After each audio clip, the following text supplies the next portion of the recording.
আমার কাছে মনে হয়েছে ইয়েস অহংকার ফিল করেছে। 100টা একটা ফাইট 4 মিনিটের। এটা রাফি হচ্ছে এমন একজন ডিরেক্টর যাকে 500 কোটি টাকা দিলে পরেও বলবে যে ইয়েস, আর 500 কোটি হলে আবার সিনেমাটা আরো অন্যরকম হতো। ইংল্যান্ডের কি অবস্থা, ডাবলিনের কি অবস্থা, আর নিউ ইয়র্কের কি অবস্থা, নিউ জার্সি এর কি অবস্থা, অস্ট্রেলিয়ার কি অবস্থা, নিউজিল্যান্ডের কি অবস্থা। তুফানের ডিক্লারেশন যখন দিয়েছি তখন আপনাদের সাথে নিয়েই দিয়েছি। আজ এটা আসলে তেমন কোনো প্রেস কনফারেন্স, প্রেস মিট আমি ওইরকম ভাবে দেখি না কখনো। এটা দেখি যে অনেকদিন পর পর আমাদের একসাথে দেখা হয়, আমরা একই পরিবারের মানুষ, আমরা চলচ্চিত্র পরিবার, আমরা বিনোদন কর্মী, প্রযোজক, পরিচালক, শিল্পী, কলাকুশলী এবং বিনোদন সাংবাদিক।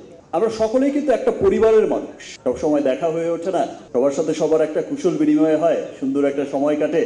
আসলে তুফানটা শুরু হয়েছিল সেই দিন আরেক 5 তারকা হোটেল থেকে সকলে একত্রিত হয়ে এমন সুন্দর একটা ছবির একটা সুন্দর একটা পোর্ট্রে করেছিল রাফি। সেই সময় থেকেই যে মানুষের মনে একটা তুফান উঠেছে, সে তুফান কিন্তু যত দিন যাচ্ছে সেই তুফানের গতি কিন্তু বেড়েই যাচ্ছে।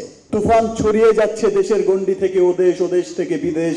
আমি খুব প্রাউড ফিল করি, আমি রাফিকে নিয়ে অনেক গর্বিত।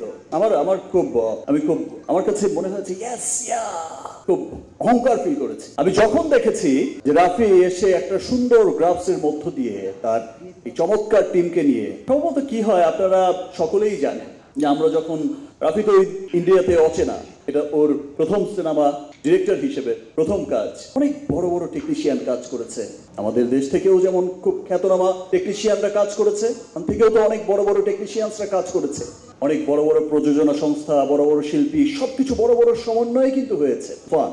তো তখন আমি যখন দেখেছি ওর শর্ট ডিজাইন দেখে, সেই বিখ্যাত ফাইট মাস্টার, সেই বিখ্যাত কোরিওগ্রাফার, সেই বিখ্যাত সাউন্ড রেকর্ডিস্ট, সেই বিখ্যাত মানুষদের চোখ বড় হয়ে যাচ্ছে যে কি শোনাচ্ছে, এটা কি গ্রাফের কথা বলছে, 100টা একটা ফাইট 4 মিনিটের, এটা কিভাবে সম্ভব। এবং সেটা হবে যখন আপনারা সিনেমা হলে সবাই দেখবে, তখন সত্যি আসলে সবার খুব গর্ব লাগবে। তো তখন থেকেই আমি আসলে রাফিকে নিয়ে খুবই গর্বিত যে আজকে তুফানের বাজেট যা, এবং আমি খুব প্রাউড করেই তখন সেখানে বলতাম যে আজকে তুফানের বাজেট যা, রাফি হচ্ছে এমন একজন পরিচালক, বাজেটটা যদি সেটা কেজিএফ এর বাজেটে হয় তারপরে রাফির কম পড়েই যাবে। এটা খরচ করার মতো মেধা, সেই 200-400 কোটি টাকা দিয়ে সিনেমা বানানোর মেধা লাগে, কিন্তু সেই 500 কোটি টাকা খরচ করে সিনেমা বানাবে, 200 কোটি টাকা খরচ করে সিনেমা বানাবে, সেই 200 কোটি ইউটিলাইজ করার মতো ক্ষমতা থাকতে হবে ডিরেক্টরকে। তো আমি গর্ব করে বলতাম যে রাফি হচ্ছে এমন একজন ডিরেক্টর যাকে 500 কোটি টাকা দিলে পরেও বলবে যে ইয়েস, আর 500 কোটি হলে আবার সিনেমাটা আরো অন্যরকম হতো। রাফির আসলে প্রশংসা কি করব, ইতিমধ্যে তো তুফান উঠিয়েই দিয়েছে টিজার রিলিজের পর থেকে। আমার সত্যিই খুব ভালো লাগছে, বিকজ আপনারা তো আমার সঙ্গে সবসময় আছেন, ফুটেজগুলো আপনাদের কাছেই আছে।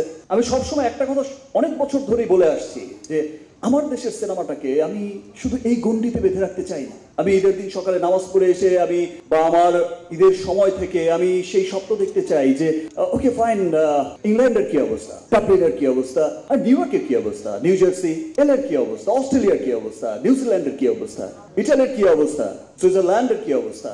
আমি সবসময় শুনতে চেয়েছি ওকে ফাইন, মিডল ইস্টের কি অবস্থা।